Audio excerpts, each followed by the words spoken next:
completely unique categories of American whiskey, right?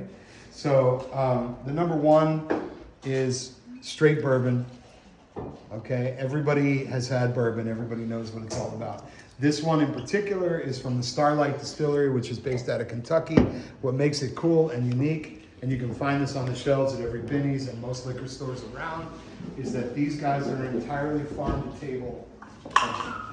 Everything they do, every grain that they use to distill, every bit of water, everything that they use to make this whiskey is grown on the Huber farm in southeastern Kentucky. So we started with this basically straight bourbon. It's 92 proof. We can talk a little bit about what makes bourbon bourbon. Bourbon has to be distilled in the United States, right? A lot of people feel like it's got to be in Kentucky. That is a falsehood. As long as bourbon is made in America, it can be classified as bourbon. I'm going to keep it simple and not go into the super deep depths of what it is, but there are You're with nerds, friends. I'm with nerds, friends. Deep dive. A couple of other small pieces that have to be in place in order for it to be called bourbon is it has to be aged in a new, as in never used before, white oak container, American white oak. They say container.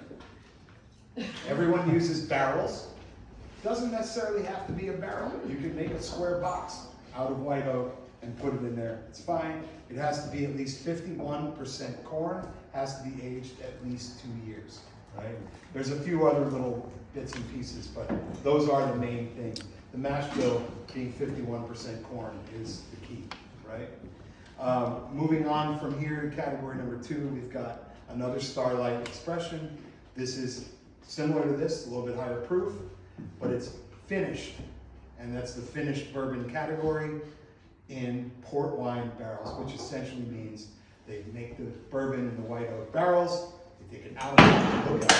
Whoa. I did that. Nothing broke, those were plastic glasses. The spirit of Kentucky. Sorry, a little nervous. So they take it out of the white oak barrels, they put it into a port wine barrel that no longer contains port wine. They age it there for a period of time. And if you go out onto the marketplace, you can find bourbon aged and finished in literally anything. Honey, maple syrup, Cabernet, Pinot Noir, apricot brandy, anything you could possibly imagine that is finished, aged in a barrel. Rum, tequila. Sometimes bourbon barrels go into the tequila world. They make a tequila and they come back and are re-aged in, bourbon is re-aged in the same barrels. It's like make me thirsty. Yeah. Literally anything that is aged in a barrel can enter the finished bourbon category. You can still call it bourbon because technically nothing is added to it, and that is one of the last pieces of what a bourbon is. No additives. You can't add anything to it. And these guys over here, we're talking about how they don't use a lot of additives or any additives in their tequila. Some tequilas do. Zero bourbons